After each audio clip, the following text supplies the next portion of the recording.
Yeah. Do you have any idea if? Do you have any idea why this particular story seems to have been somewhat buried? I mean, it wasn't in the Netflix documentary that recently came out, which has been sort of the new generation's introduction to your daughter's case. Well, I think I know why. Because Chris Wolf would likely sue the Ramseys again if they'd implicated him again. Did you know there was there was litigation around this? And if you ask, have I spoken about John Mark Carr in all of my analysis? And the answer is virtually never, right? As I say, because I don't want to waste your time, I don't want to waste my time. But if you ask, have I mentioned Chris Wolf? The answer is yes, and in some cases at some length. So why would I mention Chris Wolf if I don't think he's a suspect? Because Chris Wolf sued the Ramseys, and in that process, evidence emerged out of that lawsuit, things like depositions and whatnot. The whole handwriting analysis came to the fore once again, and it led to additional statements that shed more light on what really happened. And so can you see, going down the John Mark Carr road sheds zero light on anything. All you end up doing is getting to know some random dude who you probably would rather not get to know, right? All that going down that road does is it sort of whets the public's appetite for something that they led to believe they need to know about, right?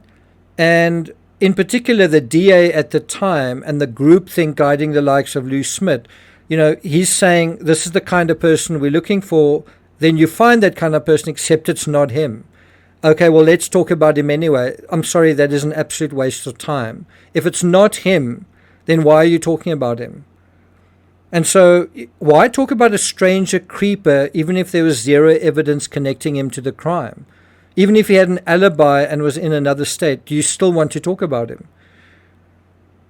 If you are going to talk about John Mark Carr, why don't you open with that and then see how many seats are still full by the time you get to the 19th 20 minute of your tail wagging the dog show?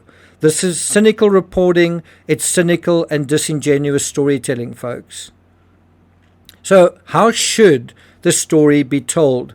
I got nightmares in my head, I fear thoughts build up until I can't feel. My mind fills up into a creature, and it haunts me somewhere much deeper. I got nightmares in my head, I fear. Hello and welcome to True Crime Rocket Science. Now you'll notice I'm not going into any detail about John Mark Carr, and I'm not going into any detail about Chris Wolf. What I am doing is I'm trying to sketch the woods for you guys so that you guys can understand the overarching process. There's a time and a place to go into those details. And so what I want to do, just to sketch the woods with even greater clarity, I want to start with the full of holes history lesson Netflix ends on in episode 3. Now if you say, where should we begin if we want to tell the story right, if we want to get the right perspective? How do we do that? I think we must start by looking at the wrong history lesson and then talk about and think about the right history lesson. So the wrong history lesson is the lesson that you see on Netflix. It ends on this history lesson in episode 3, and it's very, very brief. Basically, has 2 milestones. The year 2000, where it says, in 2000, former detective Steve Thomas wrote a best-selling book that accused Patsy Ramsey of killing JonBenet, right? And then that led to a lawsuit, which the Ramseys won, and then it jumps to 2016. In 2016, CBS aired a primetime special that accused Burke Ramsey of killing JonBenet, and then they were sued, right? And then this is the final frame of the series, a blurry image of 3-year-old JonBenet video recorded during the Christmas of 1993. And that should tell you that there's something hinky about all of this, about this, not just the case itself, but the time frame, about these milestones. What are we not seeing here? And this last image in the series where you see JonBenet in a video recorded screen grab, it's the Christmas of 1993, not the Christmas of 1996. Why? Because there's literally zero footage whatsoever of JonBenet from 1996. And so this is where the history lesson starts, the proper history lesson. Like, let's get some images and footage that's not blurry and it's not from the wrong timestamp, right?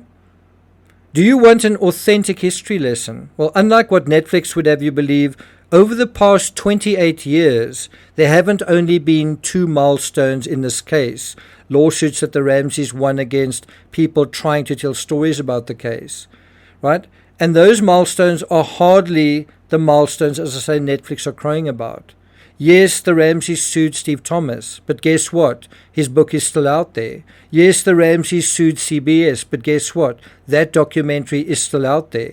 Yes, the Ramseys sued someone who appeared on CBS, the author James Colon. We're going to talk about him in due course. But guess what? His book is still out there as well.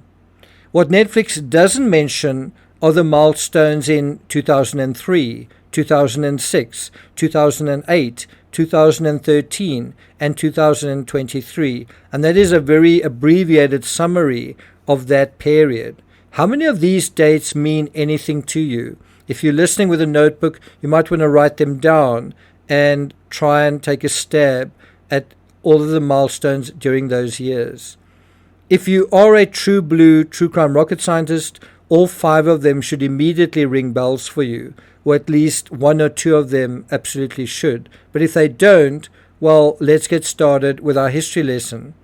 Now, instead of starting at the beginning of our 20-year timeline, we're going to start our lesson slap bang in the middle of it, or at least almost in the middle.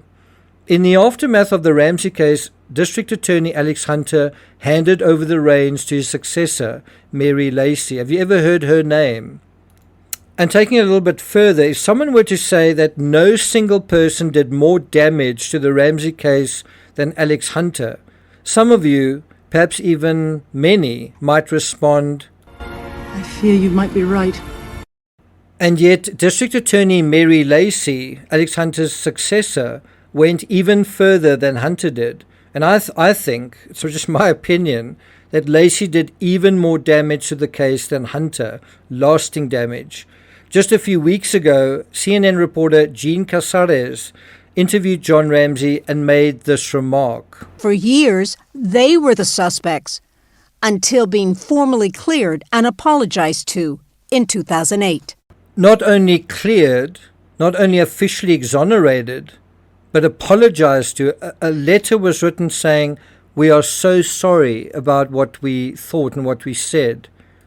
It wasn't until 2008, 12 years after JonBenet's murder, that her parents and brother were finally cleared of any wrongdoing. And that was posted just 3 months ago on a site titled WHAS11, a news site. So didn't you receive a letter of apology from the police, or the DA at least there in Boulder? And that was Nate Eaton asking John Ramsey about this apology just 10 days ago. Nate Eaton from East Idaho News.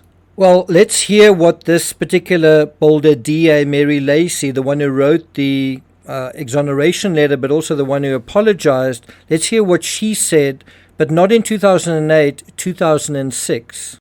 You know, no one is really cleared of a homicide until there's a conviction in court beyond a reasonable doubt. And I don't think you will get any prosecutor, unless they were present with the person at the time of the crime, to clear someone where, like in this case, the facts are so strange.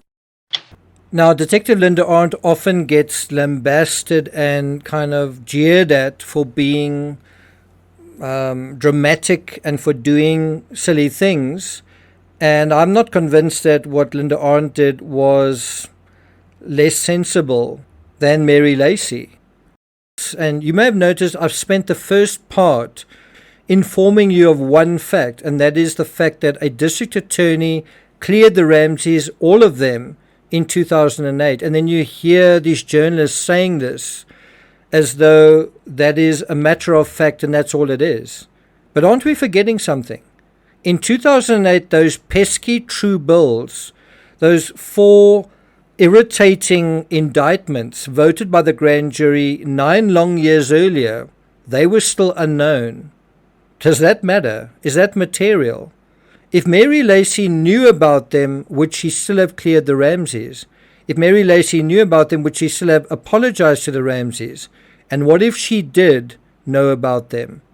I'm not going to take it further than that for right now. Stay tuned for the next analysis in this series coming up within the next day or two. So look out for that. Thank you for listening. Thank you for being here. And I'll see you guys next time.